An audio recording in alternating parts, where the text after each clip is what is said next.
कालवर्ती सर्व सिद्धाणम नमो लोये त्रिकालवर्ती सर्वगणधरम नमो लोये त्रिकालवर्ती सर्वभावलिंगी मुनिराजम नमो लोये त्रिकालवर्ती सर्वपंचम गुणस्थानवर्ती एवं सम्यक दृष्टिम ओंकारं बिंदु संयुक्तं नित्यं ध्यायन्ति योगिनः कामदं मोक्षदं चैव ओंकाराय नमो नमः।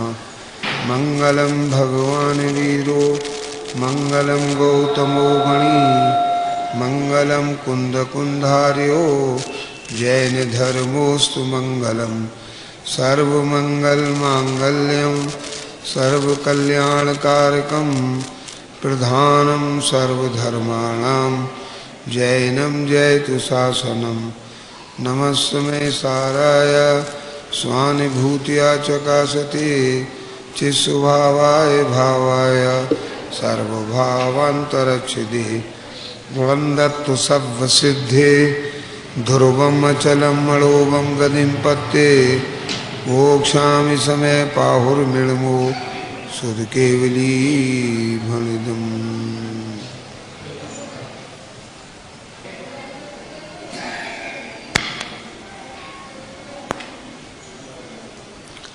श्री योगसार परम अध्यात्म शास्त्र आचार्य योगिंदेव विचरित सब मंगलाचरण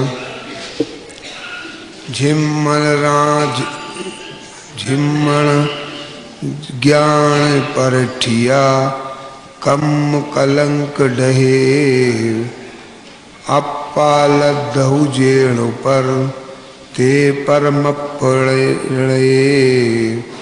सब कर्म मल का नाश कर हर प्राप्त की कर निज आत्मा जो लीन निर्मल ध्यान में नमकार निकल परमात्मा।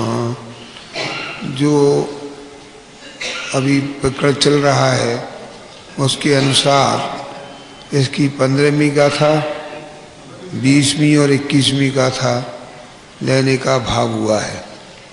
15वीं गाथा पृष्ठ नंबर है 23। उनका जो है ये शास्त्र बनाया हुआ है। क्या कहते हैं यहाँ पर? आहे पुण्य अपाल व मुड़ही पूर्ण विकरहु अशेषु तौ वीणा पावई सिद्ध सुह पुण्य संसार भमेशु निज आत्मा जाने नहीं हर पुण्य ही करता रहे तो सिद्ध सुख पावे नहीं संसार में फिरता रहे।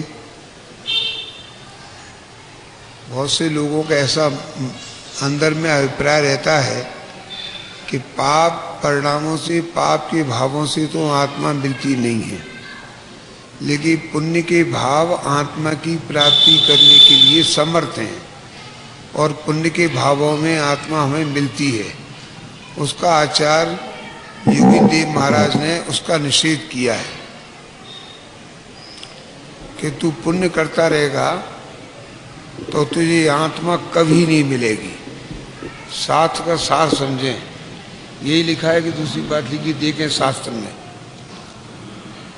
निज आत्मा जाने नहीं हर पुण्य ही करता रहे तो सिद्ध सुख पावे नहीं संसार में फिरता रहे।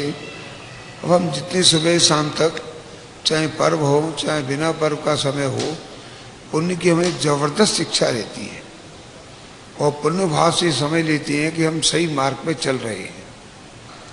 तो ये बात बिल्कुल गलत है। ये योगेंद्र देव महाराज ने यहाँ लिखी है कि उनके ज़माने में पुण्य करने वाले बहुत थे और आत्मा की समझने वाले बिरले थे। तो जो पुण्य करते थे उनको ये बताया उन्होंने कि भाई पुण्य से आत्मा नहीं मिलेगी, पुण्य से तू संसार में ही परिभ्रमण करेगा। पुण्य से अधिक क्या होगा कि तू स्वर्ग चला जाएगा। ये बात तो पुण्य की सामर्थ्य है कि जो जीव पुण्य करे उसे वो स्वर्ग में पहुंचावे। ये तो पुण्य की गारंटी है। तो वो स्वर्ग सुख भी पहुंचाएगा। तो भगवान कुंदकुंदाचार्य से पूछा गया कि साहब ये पुण्य हमें स्वर्ग पहुंचाता है तो वहां बड़ा सुख होगा। ऐसा प्रवचन सार की 11वीं गाथा है कि साहब पुण्य हमें स्वर्ग पहुंचाएगा। यहाँ तो अनेक प्रकार की व्याधियां लगी हुई हैं, शरीर में रोग शोग होते हैं, हानि लाभ के प्रकरण चलते हैं, अन्य अन्य बातों के हमें बात चलती है। तो ये पुण्य जो है, पुण्य से हम स्वर्ग पहुंचते हैं तो स्वर्ग में कितना सुख होता होगा। कम से कम मनुष्य पर्याय में जो दुख होते हैं वो तो नहीं होते। ऐसा प्रश्न किया है कुंद भगवान से। उन्होंने उसका क्या उत्तर दिया है कि पुण्य से स्वर्ग मिलता है, ये बात सही है, लेकिन सुख कितना है, उस पुण्य में सुख कितना है। तो उन्होंने उसका उत्तर दिया कि उबलते हुए घी को किसी सामान्य मनुष्य पर डाला जाए, जितना उस घी के जलन से वो सुखी होगा उतना सुख स्वर्गों में होता है। समझ में आ गई बात। अब आचार्य वाक्य आपको देखने हो तो ये प्रवचन सार की 11वीं गाथा है। जी पुण्य का लक्षण दिया है कि स्वर्ग में जो पुण्य करके स्वर्ग जाते हैं तो पहली बात तो उनकी आत्मा की प्राप्त करने की विधि नष्ट हो जाती है। वो पुण्य में ही धर्म मानते हैं और पुण्य करते करते धर्म होगा, ऐसी उनकी आस्था बन जाती है। तो आत्मा की तरफ जाने का उनका निषेध हो जाता है। तो पुण्य करते हैं तो फल तो मिलेगा उसका। तो फल क्या मिला उन्हें? स्वर्ग का मिला। अब स्वर्ग में सुख कितना है वो कुंद भगवान ने कहा कि उबलते हुए घी को, सामान्य घी को नहीं, जलते हुए खौलते हुए घी को किसी सामान्य मनुष्य पर डाला जाए, जितना सुखी वो होगा उतना सुख स्वर्गों में होता है। अब जी पूछ रहा हूं सही जाके कुंदकुंदाचार्य के पास जाओ तो कोई जवाब देंगे, हम तो उन्होंने लिखा है वो बता रहे हैं। अब तुम पुण्य करके स्वर्ग पहुंचो, कुंदकुंदाचार्य मिल जाएंगे। तो स्वर्ग में तो बहुत सुख होता है और तो आप कहते हैं कि उबलते हुए घी को डाला। अरे भी इतनी आकुलता होती है हर चीज की स्वर्गों में कि आकुलता के मारे वो झुलसता रहता है। आकुलता बहुत होती है, सामग्री की कोई कमी नहीं है, आकुलता बहुत है, बहुत ज्यादा, मनुष्य पर्याय से ज्यादा। उस आकुलता को दुख का कारण कहा है, ये छडाला में लिखा है। आत्म को हित सुख है सो सुख, आकुलता बिन कहिए, आकुलता शिव माहिन याते, शिव मग लागो चाहिए। ये नहीं लिखा कि आकुलता पुण्य में नहीं होती तो पुण्य में लग जाना चाहिए।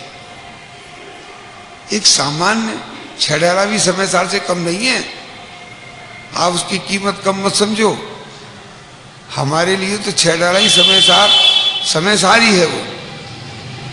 तो जितनी हमें यहाँ आकुलता होती है उससे अनंत गुनी आकुलता हमें स्वर्गों में होगी, और उस आकुलता के कारण से हम झुलसते रहेंगे।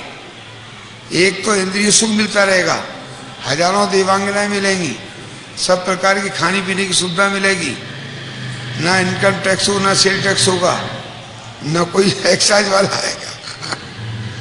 ये तो सब आकुलता कुछ नहीं होगी, लेकिन आकुलता बहुत होगी। अब उनसे पूछना क्यों होती ये तो लिखा है तो बता रहे। लेकिन जब अनुभूति में आएंगे तो ये आकुलता मालूम पड़ जाएगी। अनुभूति में आने मालूम पड़ेगी कि क्या आकुलता है। अब मैं आपको उदाहरण देके बताता हूं। इंदौर में सरसेठ हुकमचंद थे। इतने धनी थे कि इंदौर में कोई इनके बराबर धनी नहीं था। तो वहां के राजा थे होलकर। उनको 5 लाख रुपए की जरूरत पड़ी। कब? सन 45 में। अब 5 लाख कितने होते थे? आजकल के 10 करोड़ से भी ज्यादा होते थे। तो उन्होंने फरमान भेजा कि हमारे नगर में एक बड़ा सेठ है, तो उससे हम जो है अगर कहें तो दे सकता है, राज की व्यवस्था चल जाएगी। तो अपना संदेश भेजा किसी व्यक्ति के साथ भेजा, तो 5 लाख की होलकर को जरूरत है। ठीक है, उन्होंने कहा कि पूछ के आओ कि कौन सी मुद्रा में चाहिए, 100 के नोट में चाहिए या 5 के नोट में, 10 के नोट में चाहिए या कलदारों में चाहिए 5 लाख। तुम्हें किस मुद्रा में चाहिए? किसको जवाब दिया? राजा को। पूछ के आओ। तो कितने धनी होंगे वो। अब वही हुकमचंद जब बीमार हुए और टाइफाइड हो गया उनको, इतना वैभव, इतना घर में सुख सामग्री कि उस जमाने में किसी को होगी नहीं, इतनी सुख की सामग्री थी। और जब उनसे ये डॉक्टर ने कहा कि तुम अगर कुछ भी खाओगे तो मर जाओगे, तो साहब मैं कैसे जिंदा रहूंगा? कि तुम 5 तोले मूंग की दाल का पानी लेना 24 घंटे में 8 दिन तक। अब उनको वो धन दौलत या इतनी बड़ी सुख की सामग्री कैसी लगी होगी? वैद्य ये कह रहा है कि 5 तोले से ज्यादा तुमने पानी लिया, प्यास तो लगेगी, तो तुम्हारी जिंदगी नहीं बचेगी। सुख की सामग्री कितनी? ये तो स्वर्ग का एक उदाहरण है, समझ लो, जो यहां देखते हैं हम लोग कि उसमें कितनी संपत्ति, सुख मिलेगा। ऐसे पुण्य की चाह में उसका जीवन बर्बाद हो जाएगा। इसलिए पुण्य पे बिल्कुल भरोसा नहीं करना। बिल्कुल पाप से ज्यादा ये है। तो जब पुण्य की बात नहीं कह रहे हैं करने की, तो पाप का उपदेश कैसे देंगे? और पाप रहेगा ही नहीं। जैसे हमारे खेमजी भाई थे, सोनगढ़ में एक दृष्टांत देते थे कि एक सेठ का लड़का था, वो कहीं घूमने गया, तो नीम की जो निगोली होती है ना, तो निगोली कड़वी होती है। तो सेठ ने कहा, भाई निगोली क्यों खा रहा है तू निगोली क्यों खाता है? रूप सुंदर होता है, तो निगोली क्यों खाता है? उन्होंने कहा, पिताजी ऐसी बात करते हो, नीम में हूं तो जहर खा लूं? क्या जवाब दिया उसने? नीम नहीं खाऊं तो जहर खा लूं? भाई तेरे पास बर्फी, पेड़े, लड्डू सब रखे हुए घर में, तू उसे क्यों नहीं खाता? नीम ही तुझे क्यों अच्छा लग रहा है? तो जवाब क्या दिया उसने? जहर खा लूं, नीम नहीं खाऊं तो क्या करूं? बोलो। हाँ, तो उसे जहर नहीं। तो मतलब कहने का क्या है कि जब पुण्य की हेरु वर्णन चलता है, तब हमको ये अंदर में विकल्प चलते हैं कि सब पुण्य नहीं करेंगे तो पाप में चले जाएंगे। भी कैसे चले जाएगा पाप में? तू आत्मा की आराधना कर रहा है तो पाप का भाव तो वैसे ही समाप्त हो जाता है। फिर पाप का भाव आएगा कैसे? तो जो पुण्य को जरा हे मानने की चर्चा में उनको कंटाला आता है, तो उनका ये कि यही प्रश्न रहता है कि सब पुण्य नहीं करे तो फिर पाप में चले जाएंगे। हम मंदिर गए हैं तो कम से कम घंटे भर तो पाप से बचे, घर गृहस्थी के जंजाल से। तो मंदिर जाएंगे तो पुण्य होगा, और मंदिर जाएंगे पुण्य होगा तो हमें आत्मा मिल जाएगी। अब मंदिर में हम कब से आ रहे हैं? जितना हमें होश है, 10 साल से, 15 साल से, 12 साल से, जब से हमारी 70 साल की, 60 साल की, 50 साल की उम्र हुई है, तो कितनी दफे मंदिर आते हैं? लोगों का रोज का नियम मंदिर आने का। तो वो यही समझते हैं कि मंदिर में भगवान विराजमान है, जन्मानी विराजमान है, उनके दर्शन करेंगे पुण्य होगा तो मोक्षवान मिल जाएगा। तो पुण्य से मोक्षवान मिलता है। पुण्य तो मोक्ष हमारे में बाधक है, साधक कहाँ है। लेकिन हमारी भूल क्या है कि हम आचार्य वाक्य को ऊर्ध्व नहीं रखते, तिरोभूत कर देते हैं और जगत की मान्यताओं को और अपनी मान्यता को ऊर्ध्व रखते हैं। क्यों? अब समझाने वाले भी हमें ऐसे विद्वान पंडित मिलते हैं कि भैया कम से कम पाप को छोड़ो तो मंदिर ही आओ, और ऐसे ऐसे दृष्टांत देते हैं कि वो उसको अच्छा भी लगने लगता है। हमारे एक पंडित जी आए थे, वो यही कह रहे थे कि भैया सब दर्शन करने की प्रतिज्ञा लो। तो बोलो तो हमें टाइम नहीं है, हम दर्शन करने, मंदिर दूर है हमारे यहाँ से, हम कैसे आएंगे। तो उन्होंने दृष्टांत दिया कि साहब एक आदमी था तो उससे कही कि तू दर्शन करने की प्रतिज्ञा ले।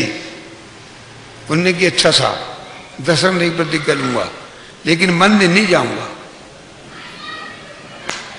उसने कहा मंदिर नहीं जाऊंगा।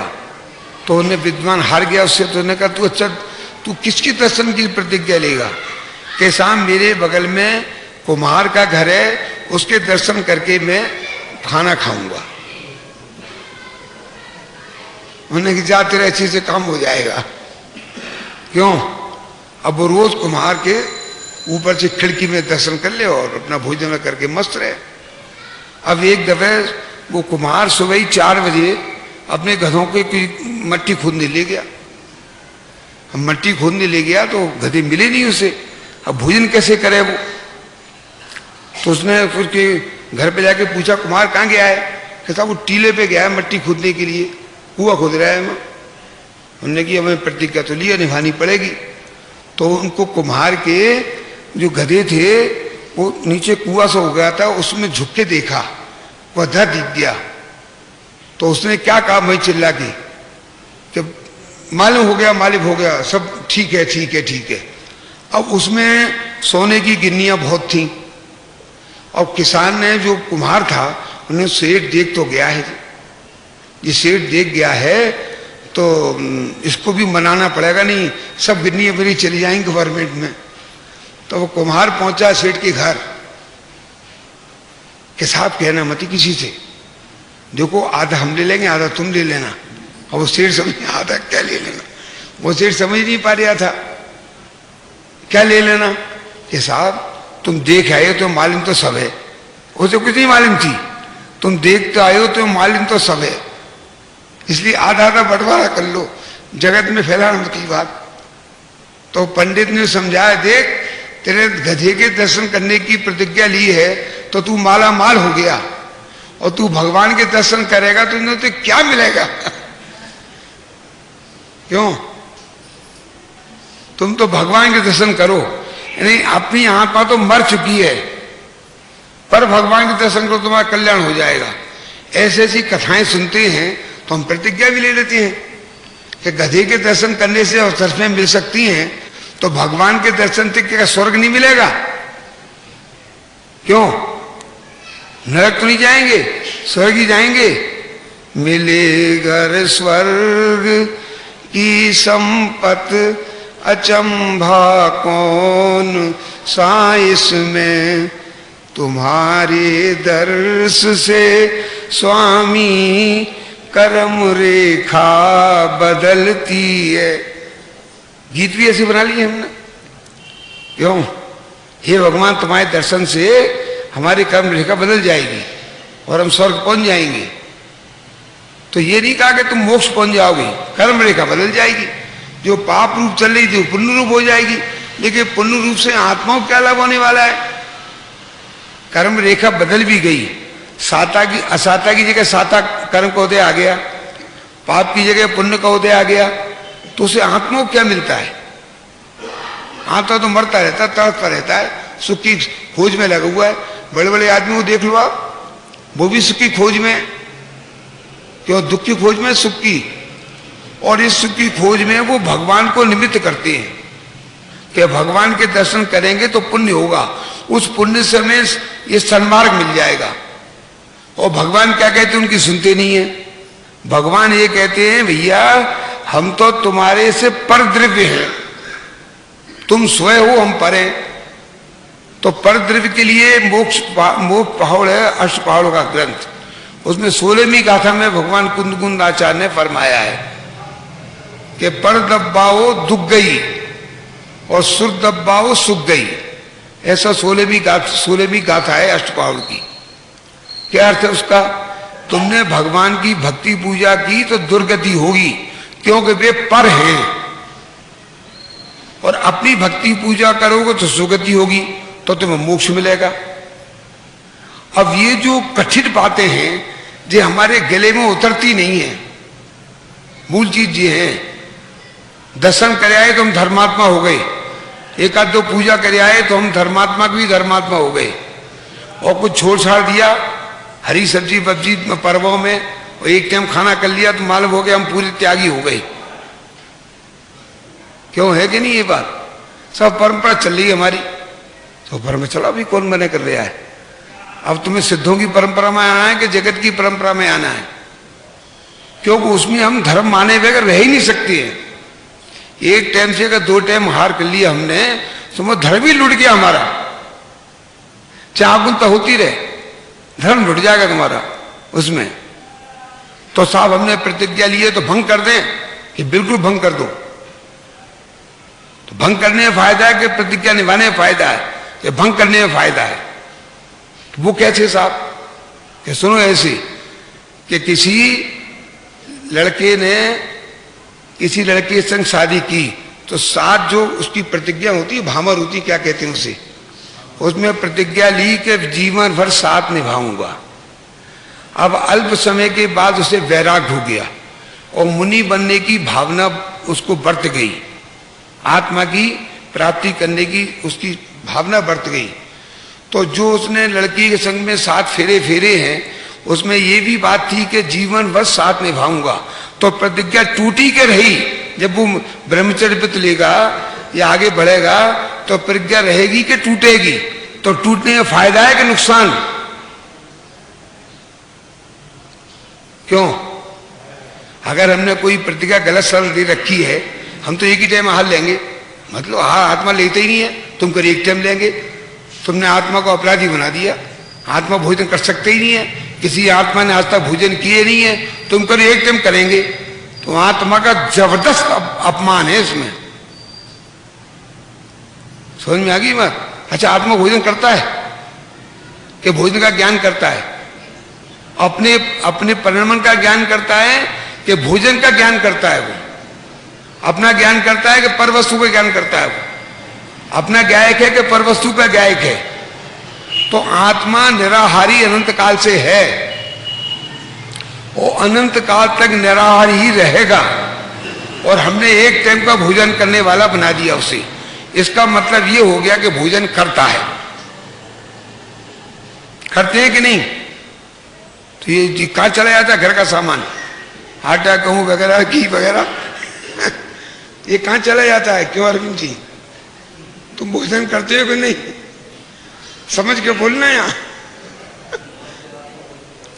बोलो, किसी आत्मा ने आज तक भोजन किया है? तो हम आत्माएं क्या हैं?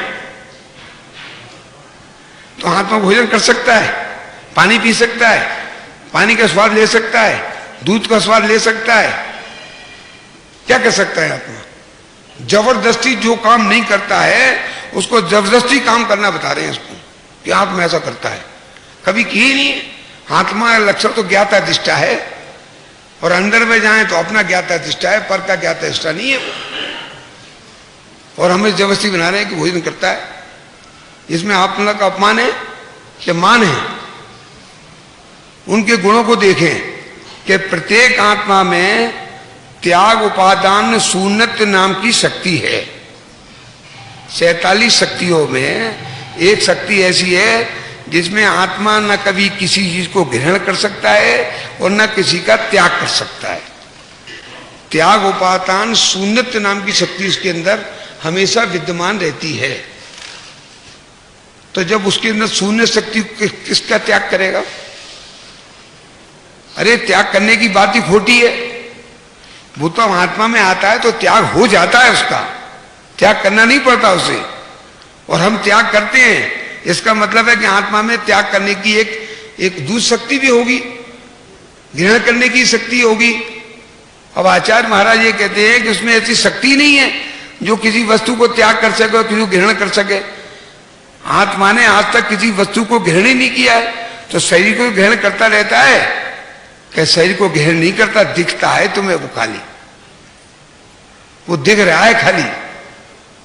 ग्रहण और त्याग की बात अंदर से देखें, झांक करके अंदर में गहराई से देखें, गंभीरता से देखें, तो आत्मा ने आज तक किसी का त्याग कर सकते ही नहीं है, किया ही नहीं है, कर सकेगा भी नहीं, और ग्रहण भी नहीं किया उसने।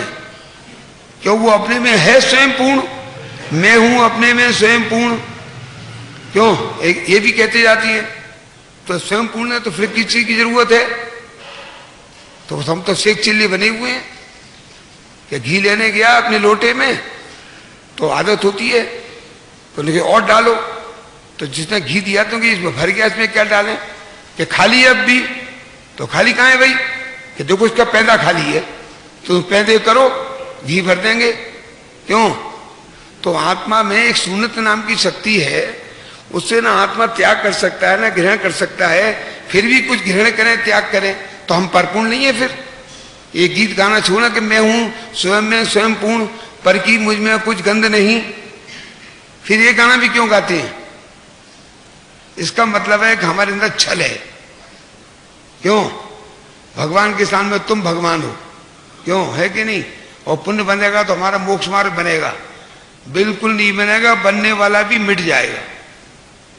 जब तक भगवान मान के नहीं चलेंगे कि हम तो भगवान हैं और भगवान के भी भगवान हैं, ऐसा अपना बहुमान नहीं आएगा तो भगवान का भी बहुमान नहीं आ सकता उससे।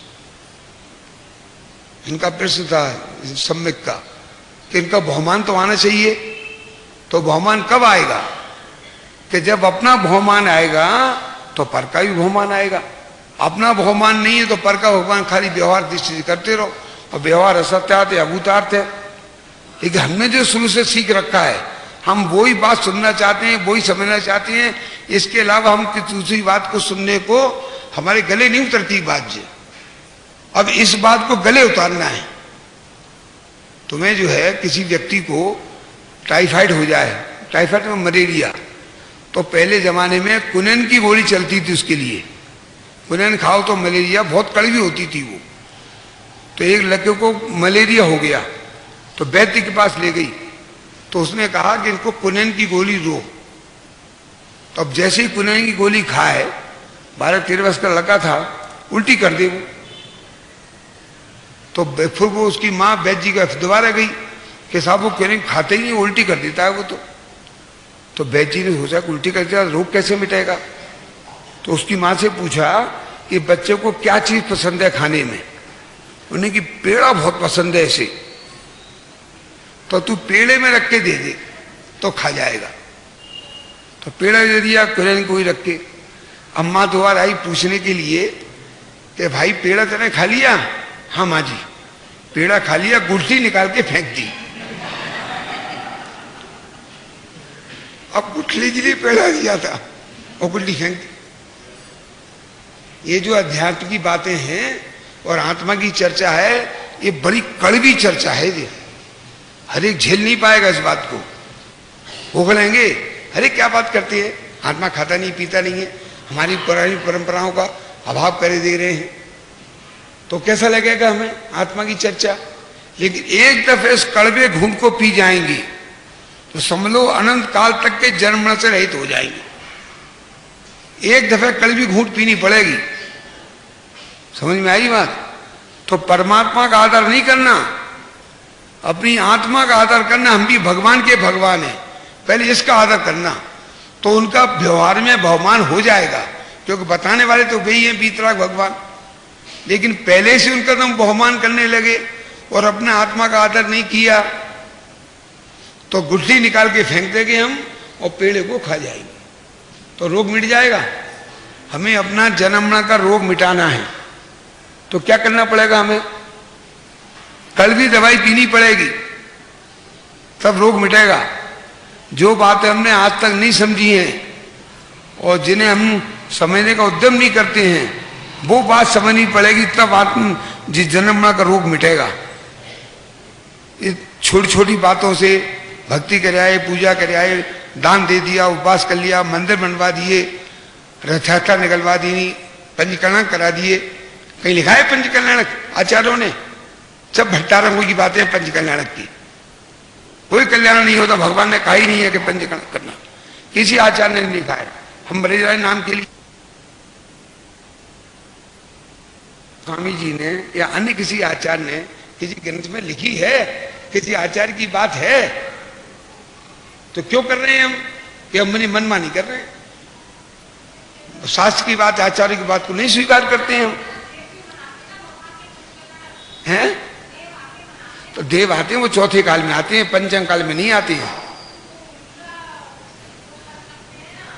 क्या करेंगे उनका? देव सम्यक दृष्टि आते हैं और सम्यक प्रकार से करते हैं वे, और हमें सम्यक हो गया है क्या? और एक देव इस काल में आएंगे भी नहीं। वो क्षीर सागर के जल से भगवान को नहाते हैं, जिसमें एक बूंद पानी में कोई जीव नहीं होता। कितना भी पानी हो, एक जीव नहीं होगा। और इस पंचम काल में जो पानी है, उसमें एक बूंद पानी में 36,000 जीव दूरबीन से दिखते हैं, एक बूंद में।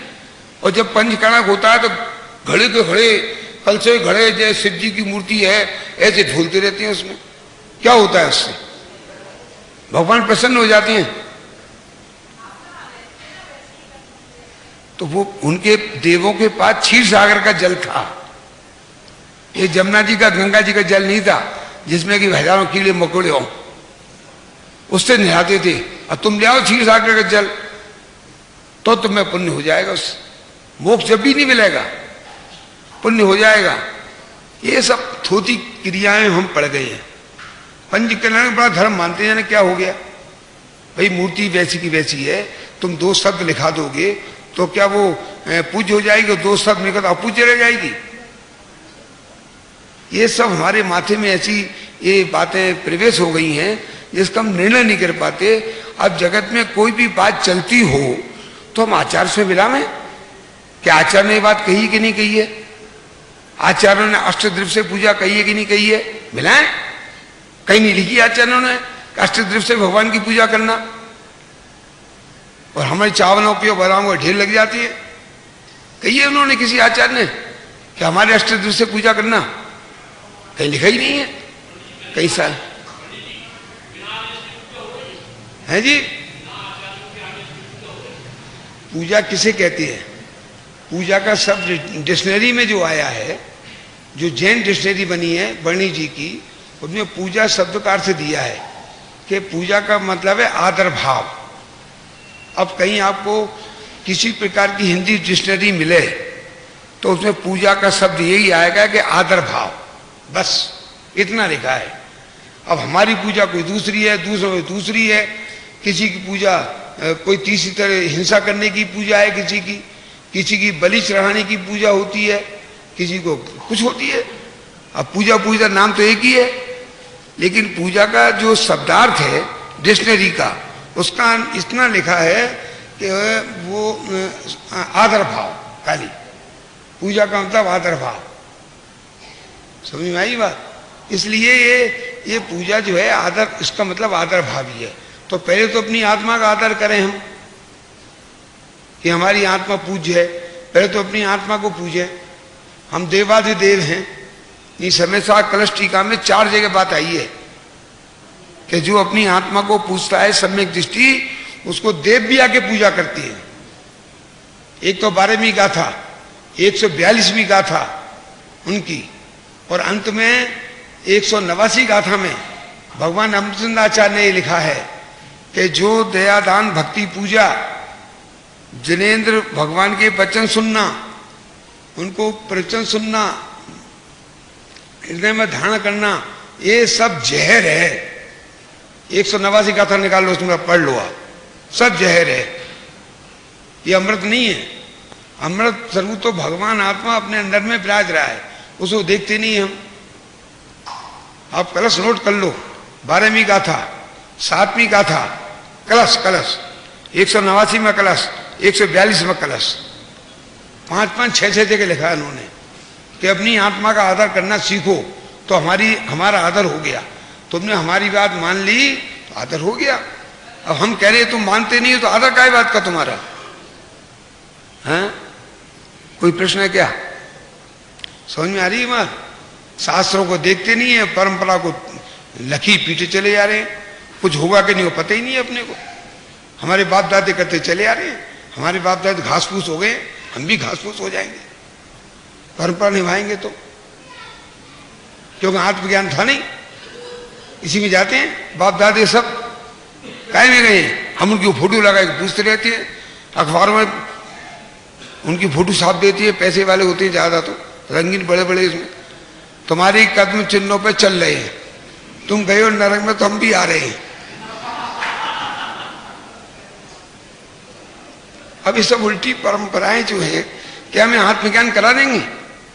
अरे भी जो आत्मज्ञान करेगा उसे माल मिलेगा, जो आत्मज्ञान की तैयार नहीं उसे क्या मिला? धूल मिलेगी उसे क्या मिलेगा? तो हमारे जो फोर फादर्स हैं उन्हें आत्मज्ञान नहीं किया है तो गति कौन सी मिली होगी उन्हें? विचार करें, वो ही मिली हुई दुर्गति, पशुगति, नरक गति और दुर्गति सब। तो साथ स्वर्ग तो दुर्गति नहीं है, स्वर्ग तो सुगति है, कि वो सबसे ज्यादा बड़ी दुर्गति है। क्यों? आदिनाथ भगवान की पूजा में ये लिखा है, आदिश्वर महाराज ऐसे करके लिखा, और एक लाइन ये लिखी, चारों गति के माय मैं दुख पायो सो सुनो। अब पूजा पढ़ते हैं, अब वो कहते हैं स्वर्ग, नरक, मनुष्य और तिरंज, चारों गति हो गई ना।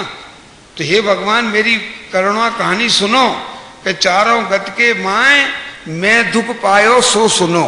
फिर उसकी चारों गति ये अलग परिभाषा दी है, और फिर अंत में उसका निर्णय दिया है उस पूजनकार ने। उसमें क्या लिखा?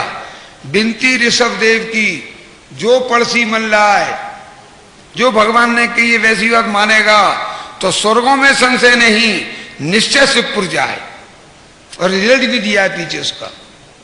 भगवान ऋषभ देव की जो स्तुति, उनकी बातों को स्वीकार करेगा तो उसे स्वर्ग के अलावा दूसरी गति मिलने वाली ही नहीं है, और स्वर्ग में से भी वो मनुष्य पर्याय लेकर के मुनि होकर के उस वक्त से मुक्त हो जाए। स्वर्गों में संशय नहीं, और निश्चय शिवपुर जाए। शिवपुर माने मोक्ष में चला जाएगा, अतीन्द्रिय आत्मा मोक्ष करता रहेगा अनंत काल तक के लिए। समझ में आ गई बात? तो ये बात कितनी जरूरी है, इसको समझना। भले ही हमें समझ में आ रही है नहीं आ रही है, कम से कम हाँ हाँ तो कहें तो हालत सुधर जाएगी। क्यों? अब इसमें नकार करेंगे तो कब सुधरेंगे? नहीं समझ में आ रही है, ठीक है, कोई हर्ज नहीं है, हाँ करते रहे। वो नाना करेंगे नरक और निगोद है। फिर हमारी वर्तमान में समझ में बात नहीं आ रही है, ठीक है, लेकिन हाँ करें, बात तो यही ठीक है, बात तो यही ठीक है। एक हमने इसका गुरुदेव के समय सच्चा ऐसा रूप देखा था, अकोला में पंचकर्णक हुआ था। तो वहां पर गुरुदेव गए तो एक मिनिस्टर को, बहुत बड़ा मिनिस्टर था, या वहां का मंत्री होगा, कोई प्रधानमंत्री होगा, तो उसको बुलाया। अब वो जैसा जैनियों का प्रसंग था कि मिनिस्टर ने कह दी कि मैं आ जाऊंगा। उन्हें टाइम दे दिया कि मैं 7:45 पे आऊंगा और 8:15 पे चला जाऊंगा। इनको खुशी हो गई, गुरुदेव का प्रवचन 8:15 से शुरू होता था। अब वो किसी उलझन में फंस गया, वो आया 9:15 बजे पे, और गुरुदेव का प्रवचन चालू हो गया, और सब लोग मुमुक्षु बैठे हुए, कोई हिला नहीं वहां से अपनी से। किसी ने उसकी स्वागत नहीं किया। किसका? उस मिनिस्टर का। मिनिस्टर आके उसकी कुर्सी खाली पड़ी हुई थी उसके बैठने की, आकर के बैठ गया और गुरुदेव का प्रवचन 8:15 से 9:15 तक का था। आध घंटे उसने इनकी बात सुनी। तो उससे लोगों ने कहा, साहब आप बताइए कुछ जैन धर्म क्या है, क्या है, ऐसे कुछ कहा कि 2 शब्द आप कहिए। तो लोगों ने कहा जो गुस्सा होगा, अब वो होगा तो होगा, आया तो बोलवा तो पड़ेगा ही, नहीं हमारी इज्जत चली जाएगी। तो उसने वो आज छूटते ही क्या कहा, गुरुदेव ने क्या कहा मेरी समझ में कुछ नहीं आई, ये कहा उसने। गुरुदेव ने, स्वामी जी ने क्या कहा, मेरी पकड़ में, मेरी समझ में कुछ नहीं आया। अब लोग तो समझ रहे थे कि इसका स्वागत नहीं हुआ है, तो यही बोलेगा और क्या बोलेगा, लेकिन उसने पलटा खाया। उसने ये कहा कि भले ही मेरी समझ में नहीं आई, लेकिन इतनी समझ में आ गई कि शांति इसी मार्ग से मिलेगी। उसको कहना पड़ा ये, भले ही मेरी बात कुछ समझ में नहीं आई है, लेकिन इतना समझ गया मैं यहां करके कि किसी जीव को या मुझे शांति चाहिए तो इस मार्ग के अलावा दूसरा मार्ग नहीं है। समझ में आई बात? इसलिए हमको कोई बात समझ में नहीं भी आवे, ऐसा नहीं कि साहब ये बात कह के हम तो ऐसे मानते रहे, हमारे पूर्व ऐसे मानते आए होंगे मानते। तुम तो जनवाणी को देखो, जनवाणी क्या कहती है कि पूर्वजों को देखोगे, जनवाणी को देखोगे पूर्वजों को, जनवाणी देखो, जनवाणी क्या कहती है। अगर वो पूर्वज जनवाणी के अनुसार काम कर रहे हैं तो वे महापूज्य हैं, और जनवाणी के वृत्त चल रहे हैं, खाली परंपरा की लकीर पीट रहे हैं, तो उनका नहीं माननी चाहिए बात। लकीर पीटने से कोई मोक्ष मार्ग मिलता है? या तो कहते पुण्य भाव कितना भी करो उतने ही तुम मोक्ष मार्ग से दूर हो जाओगे। लेकिन जो आत्मा का ध्यान लगाते हैं उनको ही सच्चा पुण्य अनंत काल तक के लिए चलता है, ये भी बात है। जितना वो आत्मा की ओर जाते हैं उससे उन्हें जितना पुण्य होता है वो अनंत काल तक चलता है। एक समय की कमाई अनंत काल तक खाता है वो, और अनंत काल की कमाई पुण्य की जो प्राण गए एक समय में कमा जाएगा। हमें पुण्य करने का लक्षण भी याद नहीं है। पुण्य करें, भक्ति करें, भगवान की दान दें, उपवास करें, तो पुण्य तो होगा कि नहीं होगा? महापाप होगा। ये दान देना महापाप है, कोई हमारी चीज है ही नहीं तो काय में दान दे सकेंगे? हम 1 लाख का दान देते हैं, चलो तो 1 लाख रुपया हमारा है, ये तो स्वीकार करना पड़ेगा। हमारा है रुपया, हम दान दे सकते हैं, हम दान कर सकते हैं। 1 लाख का दान दे दिया ना, 1 नंबर की बात चल रही 2 नंबर की तो बात ही नहीं है। मैंने साहब 50 लाख दे दी दान में, तो 50 लाख का 1 रुपया उसका नहीं है तो 50 लाख के देगा। एक वस्तु दूसरी वस्तु की मालिक हो सकती है, रुपए का मालिक हो सकते हैं। हम मान्यता में कुछ भी रखें ये अलग बात है, लेकिन पर वस्तु के मालिक हो सकते हैं। तो यहां नहीं हो सकते हैं, घर में भी। प्रैक्टिकल साइड में आना पड़ेगा कि थ्योरिकली सीखते रहेंगे? भाई यहां बात सीखते हैं तो घर में प्रैक्टिकल करें उसकी, क्योंकि अवसर तो घर में मिलेगा तुम्हारी परीक्षा का, परिणामों का। चोरी हो गई का कुछ हुआ ही नहीं। बनाया जाज की सब 3 चोर 4 चोर आके चोरी करके ले गए, पूरे गोदाम को खाली कर गए उनके को। उनका सामायिक का टाइम था, 3 तो निकल गए, एक के ऊपर एक ने दूसरा लदवा दिया माल, चौथा रह गया। अब मेरा माल कौन लदवाएगा? तो बनाया जाज ही आए, उसको लदवा के किवाड़ बंद कर दिए, जा ले जा। क्यों? क्या हुआ फिर? अपना जगह दे चोर ले गए और एक आध को पकड़ के रख लेते और चोर भी पकड़े जाते। उसमें हिस्सा बनारसीदास का कि ले गए तो ले जाने दो, उसकी जाने की योग्यता से क्या है माल। चोरी कभी किसी की होती नहीं, डकैती कभी पड़ती नहीं। वो तो जिस वस्तु की जिस क्षेत्र में जाने की योग्यता होती है उसमें उसी प्रकार के निमित्त पड़ते हैं, और निमित्त से कार्य नहीं होता। कोई वस्तु की आज तक चोरी हुई नहीं है, डकैती होती नहीं है। वस्तु का परिणाम है, जो चीज जाने वाली होती है वो चली जाती है कि नहीं। हमने अजमेर में एक ऐसा देखा, उसने लड़के को दुर्व्यसन में पड़ गया, उसके माँ बाप ने उसे बिल्कुल ऐसा कर दिया कि 1 पैसा इसके हाथ में नहीं आवे, और कुछ ही देने लगे उसे। उसने एक दफे अपनी माँ को अलमारी खोलते हुए देख लिया, उसमें निरा जेवर, 100-200 तोले जेवर। अब वो जब माँ नहाने जाती थी तो उसकी धोती में ताली खोल करके जरूरत ही ले जाता था। अब लड़की की शादी हुई उनकी, निकालो जेवर, अलमारी सून, कुछ नहीं रहा। अब वो माँ बाप भी ताज्जुब करे, हम इसे कुछ देते लेते नहीं है, और जितना मौज मस्ती कैसे कर रहा है। अब जी ने देखा कि हमारी अलमारी जा रही है इसमें क्यों? तो बच्चे ने चोरी की कि नहीं की? कुछ नहीं की, वो तो उसका जेवर का जाने का परिणमन काल था, उससे गया है। अगर परिणमन काल नहीं होता तो जाता ही नहीं। ऐसी चीज है, हम परिणमन को पहचाने और व्यवहार की बातों को छोड़ें, तब हमारा कल्याण होना संभव है। इसी बोल जी हमारी चोरी हो गई, हम बीमार हो गए, हमें कैंसर हो गया, हमें टीबी हो गई, हम पहले बहुत बड़े आदमी थे, अब हमारी संपत्ति चली गई, ये हो गया वो, ये इसी में रात दिन यही गीत गाते रहते हैं। क्या होता है इससे? इससे पुण्य बनता है कि पाप? पुण्य बांधने का भी लक्षण याद नहीं हमको, सच्ची बात। और सच्चा पुण्य बनता है आत्मा की आराधना करने से। भगवान से भी बड़ी मेरी आत्मा है, मैं उस अंदर की आत्मा की पूजा और स्तुति करूं, उससे मुझे माल मिलेगा।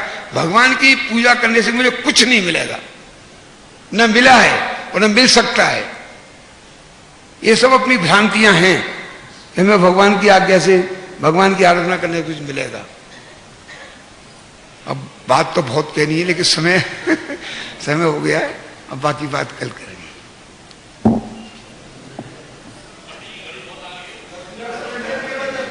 नहीं, 5 मिनट तो आगे है, ये बात तो मैं भूल गया, लेकिन अब समाप्त हो गया। 5 मिनट तो आगे है, ये बात सही है। तो मेरी घड़ी नहीं है, उधार की घड़ी है मेरी।